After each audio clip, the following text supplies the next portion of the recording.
Olá, ouvintes! Bem-vindos à quarta temporada do podcast Direito Empresarial Café com Leite. Você já pode saber, mas não custa lembrar. Eu sou Amanda Taide, mineira na origem, com passagem em São Paulo e candanga de coração. Casada, mãe do Pedro, de 4 anos e meio. Bem, Taide Rivera. Do Lucas, de 2 anos e meio. Lucas da Taide Rivera. E tutora do Vira-Lata Farofa. Sou professora doutora da UNB dos cursos de Direito Empresarial, Concorrência, Comércio Internacional e Compliance. E também consultora do Pinheiro Neto Advogados nessas mesmas áreas. Esse podcast nasceu voltado para as minhas turmas da graduação em Direito Empresarial na UNB, na disciplina de Direito Comercial 1. O objetivo era e continua sendo de que, a cada nova aula, eu possa aproximar os alunos daqueles autores mais relevantes no direito empresarial no Brasil, tanto na parte de teoria geral da empresa, quanto em fundamentos do direito societário. Mas o podcast ele não se restringe mais aos meus alunos, pois a gente já tem ouvintes de todo o Brasil, de todas as idades e fases nas carreiras. De modo que todos vocês poderão ter com o nosso podcast uma biblioteca virtual em áudio gratuita dos principais livros, capítulos ou trechos de livros e artigos acadêmicos essenciais para a compreensão do direito empresarial no Brasil. Pegue então sua xícara de café com leite ou então seu tênis para fazer alguns exercícios junto comigo. Aumente o som e vamos então para o próximo episódio? A nossa xícara de café com leite de direito empresarial de hoje vai tratar de um artigo intitulado The Great Divergence: China, Europe and the Making of the Modern World, escrito por Kenneth Pomeranz. E para isso a gente vai ter a alegria de contar com a participação do professor Marcelo Guedes Nunes para comentar sobre esse artigo, que trata sobre a história do direito comercial na perspectiva europeia e chinesa. Marcelo Guedes Nunes é advogado, professor doutor de Direito Comercial da Faculdade de Direito e coordenador do Núcleo de Tecnologia e Jurimetria da PUC São Paulo. É diretor-presidente da Associação Brasileira de Jurimetria, ABJ, entidade pioneira na América Latina na aplicação de métodos empíricos quantitativos no estudo do direito. É membro da Society of Empirical Legal Studies e representante da fundação da Global Society of Empirical Legal Studies. Ele é membro e presidente da Comissão Permanente de Jurimetria da OAB São Paulo, além de diretor de pesquisas do Instituto de Advogados de São Paulo, IASP, conselheiro também do Instituto Vitor Nunes Leal. Professor Marcelo, muito obrigada por ter aceitado o convite para participar do nosso podcast e por apresentar, de um modo simples, curto e gostoso, esse tema tão relevante e numa perspectiva tão diferente na história do direito comercial.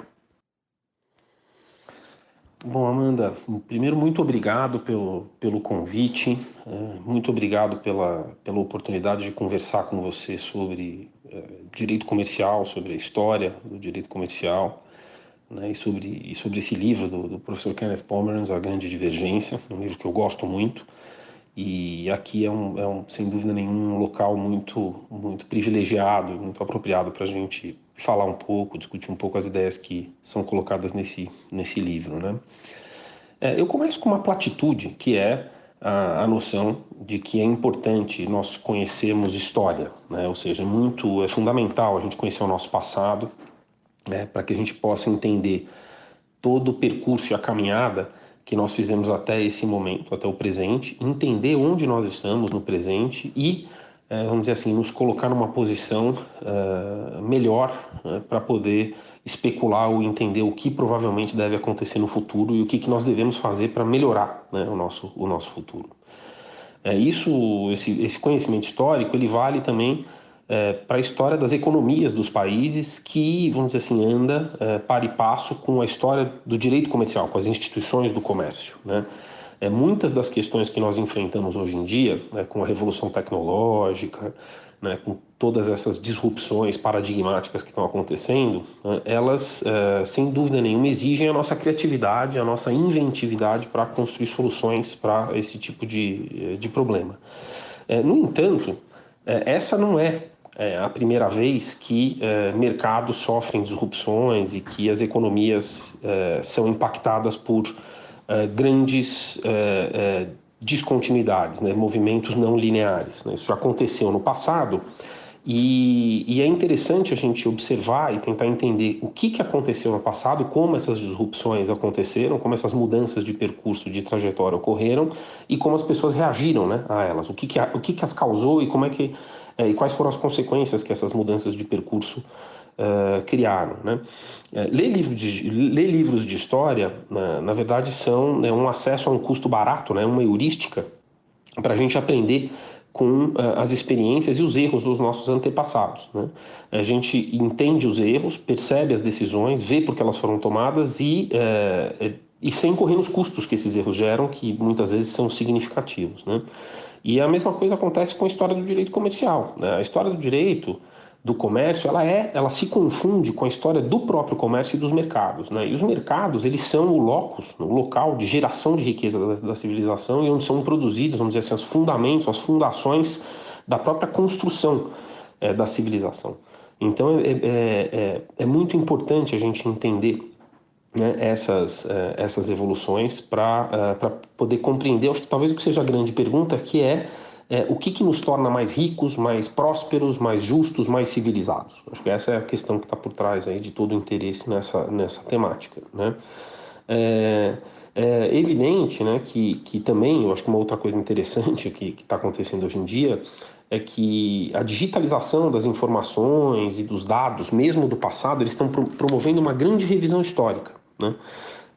Muitas histórias que nós aprendemos de um determinado jeito na escola, na faculdade, elas estão sendo recontadas porque o acesso a novos dados, eles muitas vezes contradizem uma visão que nós tínhamos do passado, né? A revolução, né, a expressão de uma revolução, elas normalmente estão associadas a evoluções abruptas que modificam o curso do futuro, né? No entanto, o que a gente está vendo hoje também são revoluções no passado, né? Ou seja, mudanças abruptas na nossa maneira não só de encarar o futuro, mas também de perceber ou de enxergar a nossa própria história. A gente tem hoje muito mais informação a respeito de dados granulares, né, a respeito de como a gente vivia, de como as sociedades foram estruturadas no passado, né? E a gente percebe que muitos dos relatos formativos que nós tínhamos eram, na verdade, incompletos, quando não incorretos, né? E para falar até de um outro trabalho, mas que tem a ver com a história brasileira, quer dizer, eu acho que o livro do Jorge Caldeira, também não sei se você já teve a oportunidade de ver, que chama História do Brasil com Empreendedores, né? Ele teve um impacto muito grande na historiografia do comércio no Brasil, né?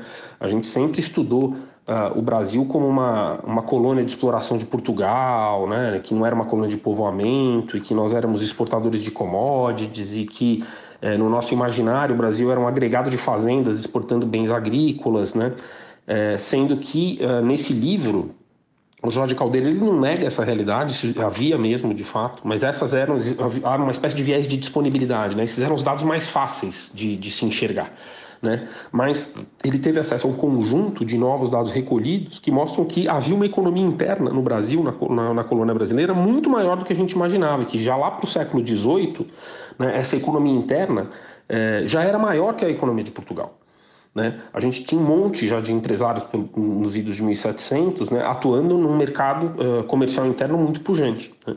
Então, entender esse passado, né, as iniciativas que deram certo e errado, os períodos em que prosperamos e os que a gente estagnou, né, é muito importante para planejar o que a gente vai fazer agora, né? Então, assim, como podemos nos desenvolver, né? Como a gente vai encontrar a prosperidade e a justiça, né? E a pergunta que também é sempre, como a gente faz boas leis? Como a gente constrói instituições de direito, em especial do direito comercial, que nos ajudem a caminhar nesse sentido? Professor Marcelo, então conta pra gente, como que você encontrou esse artigo e por que ele te fisgou? Como que você conseguiu encontrar essa perspectiva, né, tão diferente do que a gente vê tradicionalmente nos estudos da história do direito comercial? Então, Amanda, por que esse livro me fisgou, né? Acho que uma pergunta que subjaz a todas as discussões que nós temos na academia e no governo é a seguinte, né? Será que o direito é capaz de induzir crescimento? Quando a gente propõe uma reforma legislativa, uma nova lei, a gente espera, como consequência disso, que haja crescimento econômico? Ou, na verdade, essa legislação é reativa? O crescimento já aconteceu, ele é movido por outras forças, né, históricas, tecnológicas, enfim, geopolíticas, né, e o papel do direito é, vamos dizer assim, organizar e não retardar, né, o movimento, não atrapalhar. Como é que isso funciona? As leis criam mercados ou o mercado se desenvolve e depois o direito corre atrás, né? A Grande Divergência é uma obra do Kenneth Pomeranz, né, de história, e ela se tornou um livro clássico porque ela enfrenta essa questão, né, da grande questão do desenvolvimento histórico humano, né, em especial olhando para esse salto que a Europa deu em relação ao resto do mundo em 1800 por conta da Revolução Industrial, né? A questão é por que a Revolução Industrial ocorreu na Europa? Por que esses grupos de pessoas, os europeus, né, na Inglaterra, eles se enriqueceram tão mais rapidamente que o restante, né? Eles tinham alguma vantagem competitiva, as leis deles eram melhores, a cultura deles era mais adaptada ou mais, vamos dizer assim, moldável, né, em relação a essa movimentação. Você vê, essa discussão até hoje ela aparece, né, quando a gente debate, por exemplo, a nossa estrutura do common law versus o civil law, e a flexibilidade do modelo de precedentes em relação ao engessamento, do suposto engessamento do modelo de leis, né? O que a gente está discutindo aqui são ecos, né, de uma visão de que, vamos dizer assim, essas instituições elas são melhores para impulsionar o crescimento do que aquelas que nós temos vamos dizer assim, aí no caso da Europa continental, né? Então, esse é um debate que ele está por trás, né? Toda vez que a gente pensa, interpreta uma lei ou a gente faz uma reflexão sobre se essa lei é boa ou não, no fundo a gente está tentando, discutindo as causas do crescimento, né, e estratégias para a gente ter mais prosperidade, né? E essa pergunta, genericamente falando, mas de maneira específica, a pergunta que o Pomeranz formula em relação ao que aconteceu na Europa, comparativamente à China na época da Revolução Industrial, ela talvez seja a grande questão historiográfica da humanidade, né? E é interessante a gente ver que, como eu dizia, que as respostas até então eram integralmente baseadas numa percepção de superioridade cultural e política da Europa. Eram respostas, vamos dizer assim, eurocêntricas, né?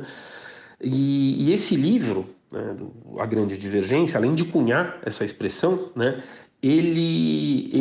primeiro, ele faz uso de uma metodologia muito interessante em termos de busca de dados quantitativos, de comparação de PIB, de riqueza agregada por região dentro da Europa e por região dentro da China, para fazer uma nova comparação entre como é que eram, né, essas duas regiões antes, né, da Grande Divergência. Então ele traz dados empíricos, o que para mim é algo muito caro, que eu gosto muito, né, para poder esclarecer um problema, e com isso ele consegue gerar uma nova resposta bastante surpreendente. Então o que ele diz, né, o Pomeranz, quando ele analisa, né, o legado e usa essa infinidade de fontes, né, ele ilustra, em primeiro lugar, que a Europa e a China, vamos dizer assim, antes da Revolução Industrial, elas tinham uma situação, vamos dizer assim, muito paritária, né, em termos de desenvolvimento, sendo que a China, na verdade, na visão dele, tinha até vantagens em relação ao que para fins de funcionamento de mercado, né? Então, até o início do século XIX, não dá para dizer que haveria uma grande vantagem, né, entre uma região e a outra. E quando ele faz essa comparação, acho que uma das primeiras coisas que ele faz, ele fala, um dos erros dos historiadores, né, e da historiografia até hoje, é comparar a China como um todo com, por exemplo, a Inglaterra ou as regiões que mais se beneficiaram do crescimento econômico decorrente da Revolução Industrial, fazendo uma confusão entre o que é a atual conformação das fronteiras geográficas hoje com como funcionava o mundo daquela época. Então, vamos na cabeça dos historiadores atuais, vou comparar dois países, a China com a Inglaterra, né? Mas, na verdade, essa comparação não é justa, porque a China, se você for ver, ela era composta por regiões autônomas, né, de administração bastante independentes, que tinham uma grande heterogeneidade em relação aos desenvolvimentos de cada área, né? Muito semelhante ao que você tinha na Europa. A Europa também não tinha, como não tem até hoje, né, uma homogeneidade de desenvolvimento em todas as suas áreas. Você tem áreas muito desenvolvidas, né, e outras áreas não tão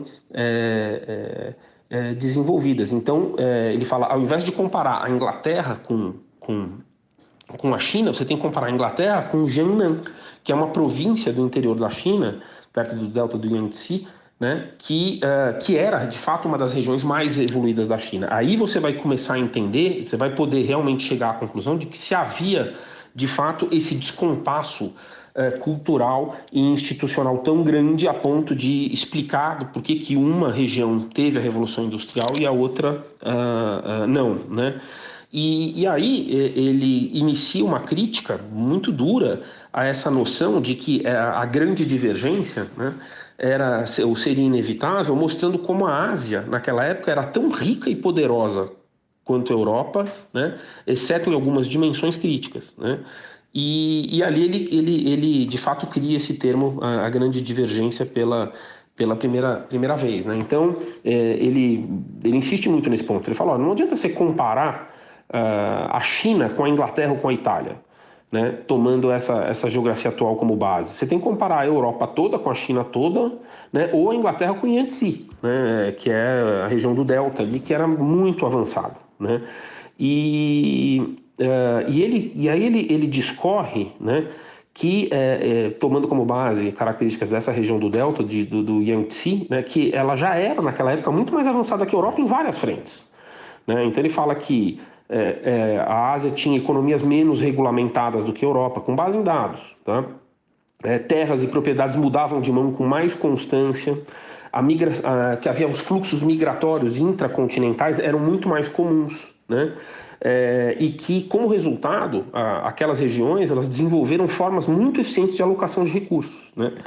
Já a Europa, por outro lado, ela não era tão eficiente nessas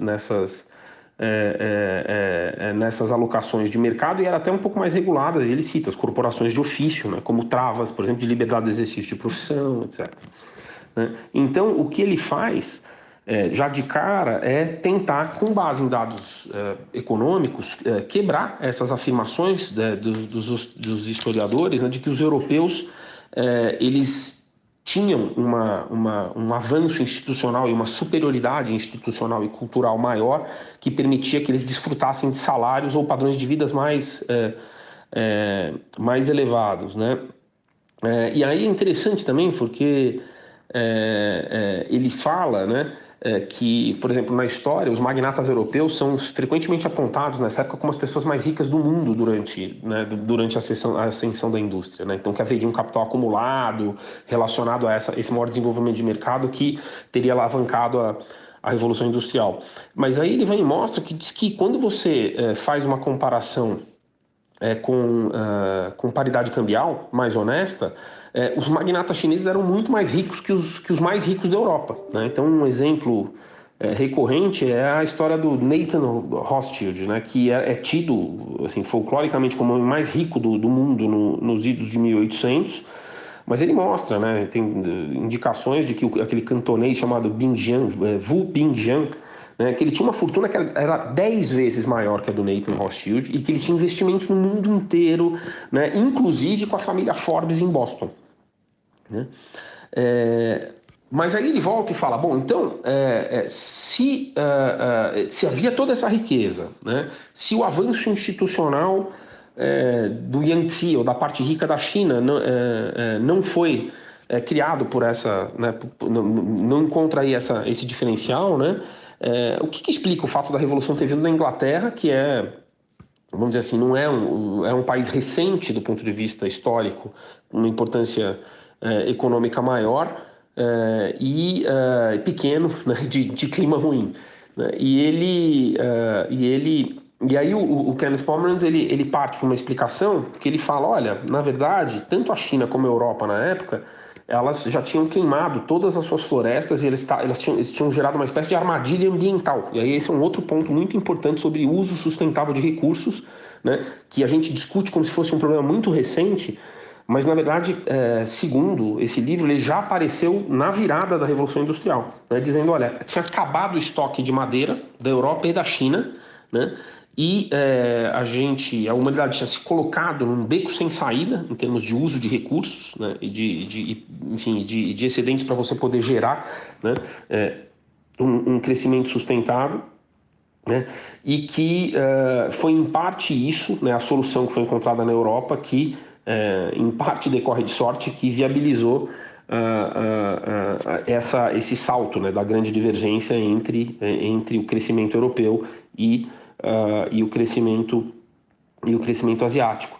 E aí o que ele fala, enfim, é que diante dessa crise, né, uma crise ambiental e econômica em 1800, né, a sorte da Europa ter sobrevivido é basicamente porque a Inglaterra e ali a Europa ela tinha um estoque de combustível fóssil, né?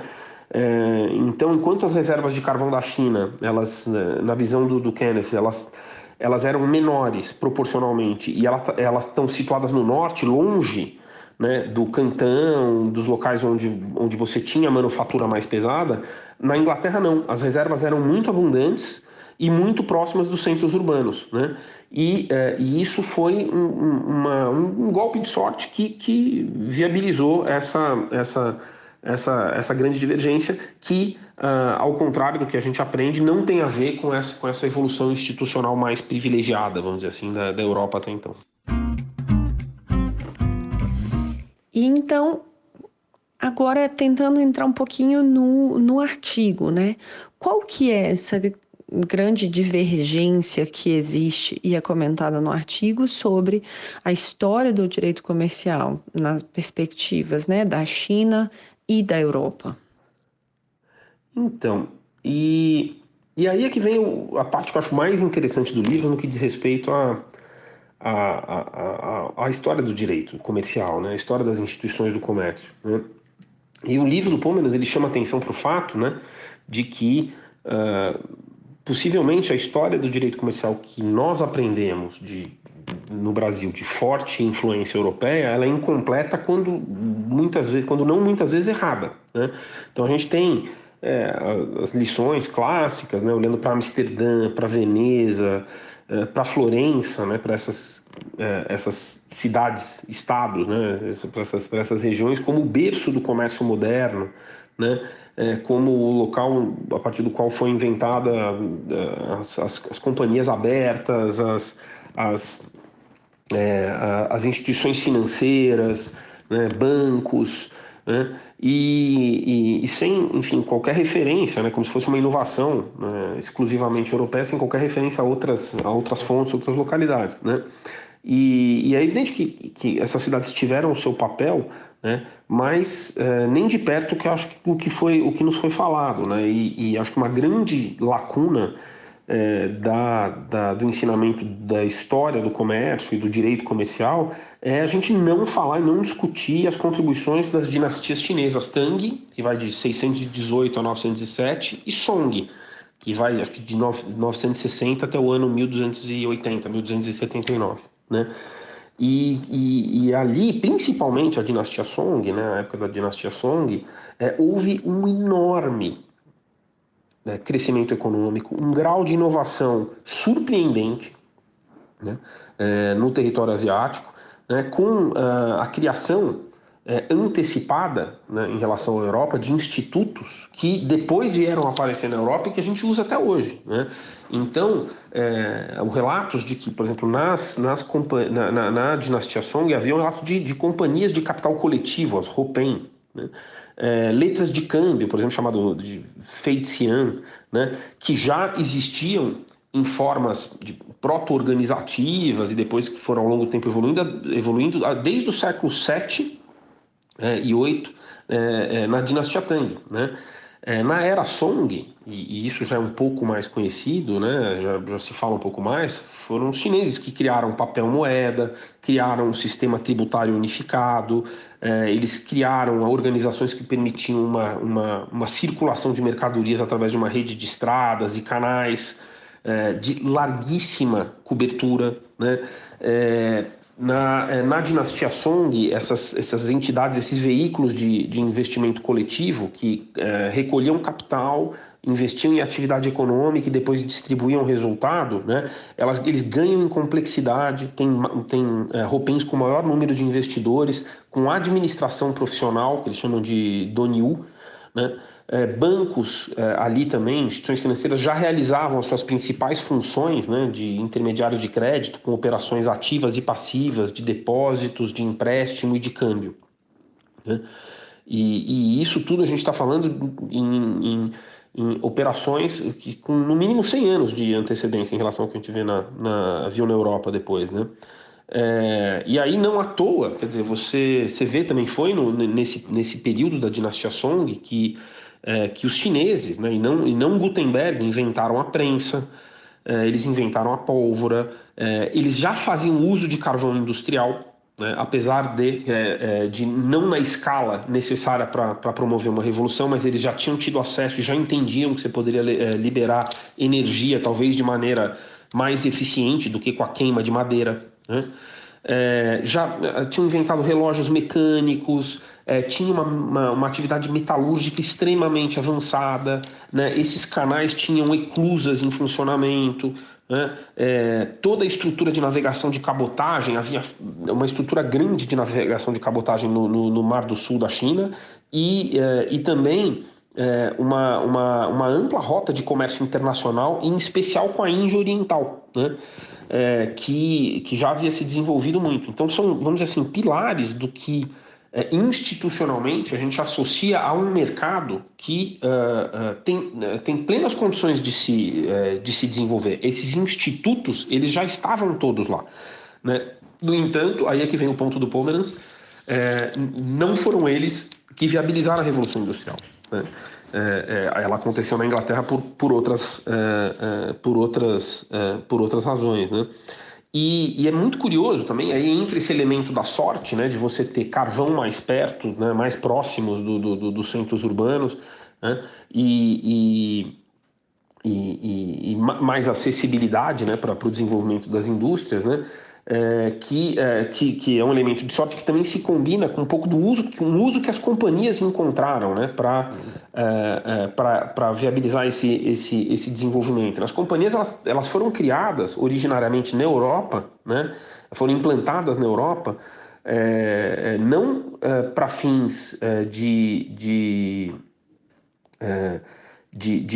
piratear ou de explorar domínios coloniais, né, como foi na Europa. Elas foram criadas na China independentemente para o comércio do Mar do Sul e para financiamento de manufatura, né? Só que depois essas companhias que na Europa tinham essa função, vamos dizer assim, praticamente de exploração de rotas de comércio externas, elas ganham e são adaptadas, né, para acumular capital e financiar atividade urbana e industrial nas novas fábricas que foram originadas com a Revolução Industrial. Mas aí, de novo, as estruturas já existiam e parece que já existiam antes até na China. O que aconteceu é que elas foram adaptadas para a atividade industrial por conta dessa coincidência também e essa proximidade dos estoques de carvão com centros produtivos. Então, na visão dele, a grande divergência ocorre como resultado principalmente de sorte, né? E que, com base em dados econométricos e históricos, empíricos coletados, ele fala que até o século XIX a China, pelo menos as regiões mais desenvolvidas, eram tão ou mais desenvolvidas que a Europa, né? Mas que, por conta dessas coincidências, a Europa acaba dando um salto e adaptando esses institutos de direito comercial, né, para a atividade industrial, deixando a China para trás, que não fez essa associação. Ela tinha os institutos até um pouco mais desenvolvidos, tinha um mercado livre, tinha manufatura, tinha companhia, tinha letra de câmbio, tinha banco, tinha tudo, mas esse acoplamento dessas estruturas jurídicas, né, para funcionamento, para captação de recursos e utilização do carvão para atividade industrial não aconteceu. E tentando ter uma visão desse artigo, né, voltado para a realidade brasileira, como que você vê a influência dessa história do direito comercial, tanto europeia quanto chinesa, para o direito empresarial brasileiro? Então, na verdade, assim, eu acho que nós vivemos ainda no Brasil um espaço muito eurocêntrico e a gente olha pouco zonas comerciais fora da Europa, né, com exceção dos Estados Unidos, que agora a gente vem prestando bastante atenção, né? A gente está tendo um processo de convergência com a cultura e com a política e com a visão americana, né?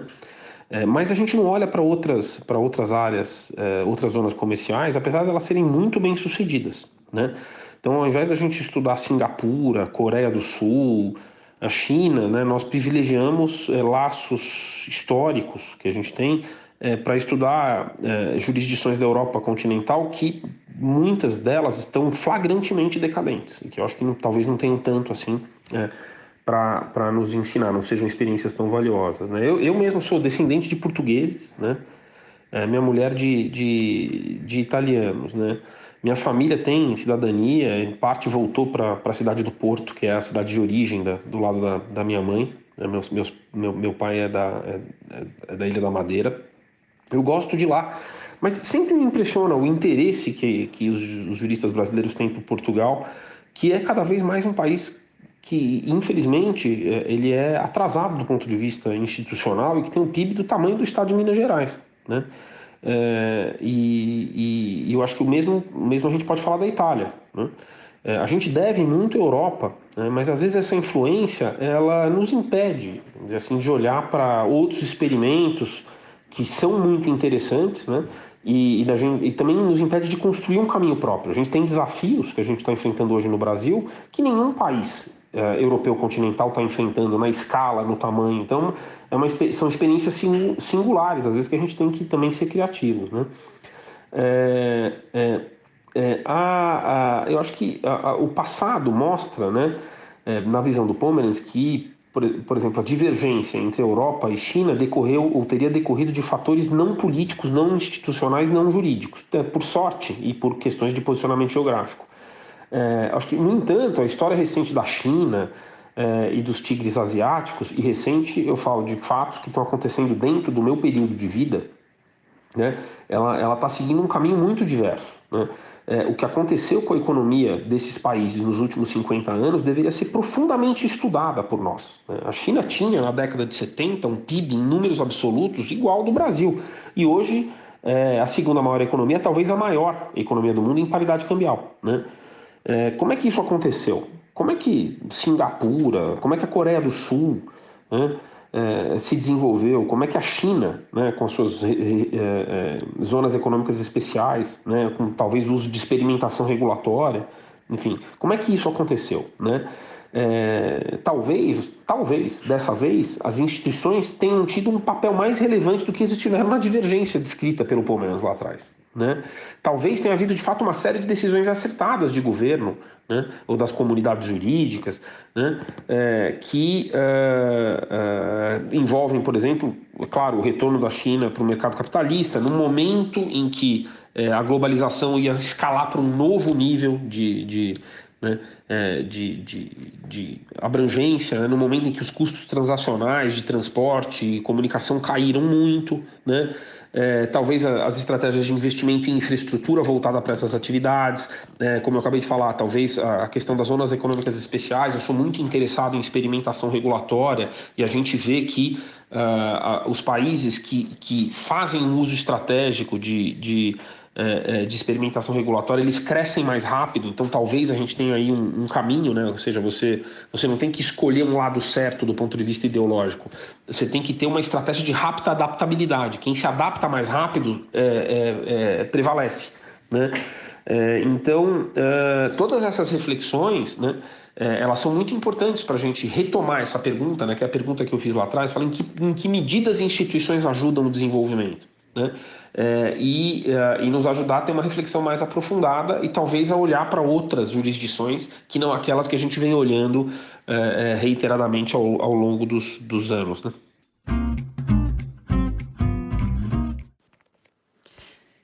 E agora fazendo uma errata, né? Eu falei que era um artigo, mas é pelo hábito, é um livro, né? Que a gente está conversando, esse The Great Divergence, China, Europe and the Making of Modern World. Então, feita essa errata aqui, antes que acabasse o nosso tempo, eu faço uma pergunta agora dessa quarta temporada, a pedido de alguns ouvintes. Eu queria saber, na sua trajetória acadêmica, profissional, pessoal, qual que foi o não mais importante da sua trajetória até o dia de hoje? Essa questão do não é muito interessante, né? Porque o sim é tão mais fácil, né? De ser dito, né? Ainda mais quando você não vai sofrer as consequências, né, diretas da sua concordância. Então, você concordar com a decisão que um amigo seu está tomando para não criticar, né? A crítica, o não, é muito mais difícil de ser dito, mas ele é muito mais aproveitável, né, por quem recebe, né? E eu já recebi tantos nãos na vida que é difícil dizer, né? Um não que eu posso dizer que me marcou veio do Fábio Lio Coelho na pós-graduação, né?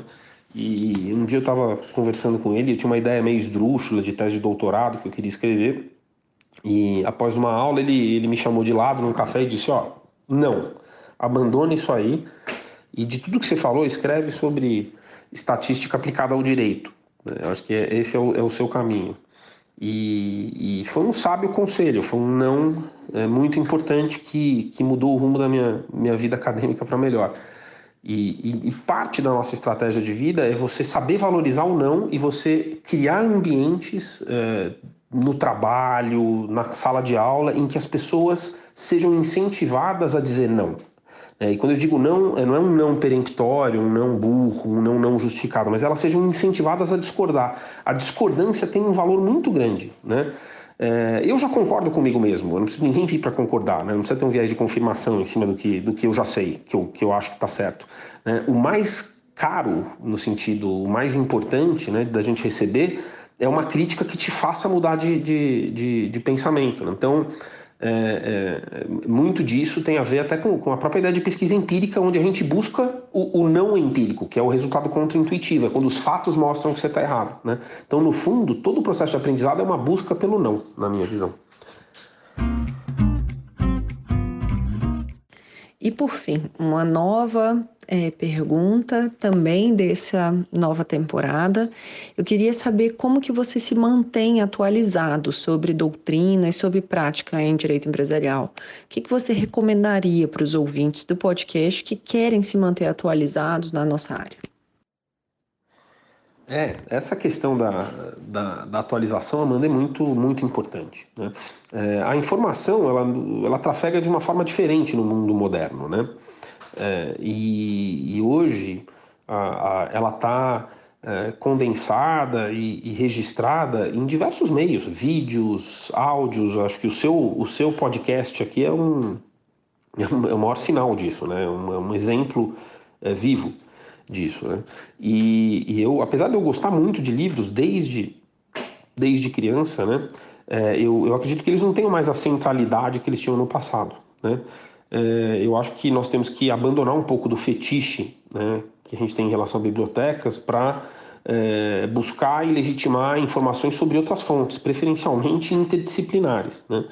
Porque, até também um pouco do que a gente vem falando aqui, o custo marginal, né, o custo que você tem para poder extrair algum conhecimento jurídico, lendo outros livros jurídicos e conversando com advogados, é elevadíssimo. Você investe um monte de tempo, né, que é escasso, né, e de esforço, que é escasso, e de paciência, que é praticamente inexistente, né, para poder ter um ganho marginal mínimo, né, sendo que quando você trafega por outras áreas, pela história, pela economia, pela estatística, o seu ganho, a sua curva de aprendizado é muito mais acentuada, né? Então, Se eu pudesse resumir um pouco da minha estratégia, que é, primeiro, podcasts, blogs, cursos online, são formas muito mais dinâmicas e diretas, né? Além de gratuitas, muitas vezes, de você acessar a informação, né? Usa o tempo livre que você tem para isso. Escuta podcast quando você está correndo na esteira ou fazendo uma refeição sozinha, né?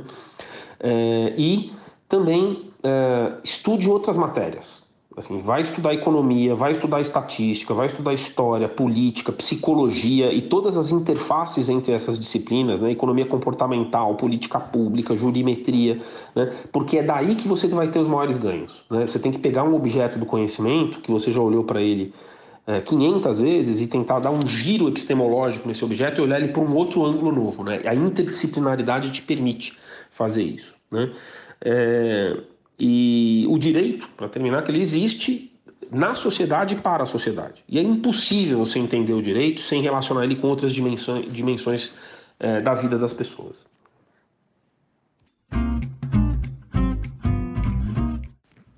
Professor Marcelo, muito obrigada pela sua presença aqui no nosso podcast. É uma primeira parceria nossa, PUC São Paulo UNB. Espero que seja a primeira de muitas. A nossa xícara de café com leite foi devidamente tomada de um modo gostoso, com essa perspectiva histórica tão interessante. Muito obrigada mais uma vez e até a próxima.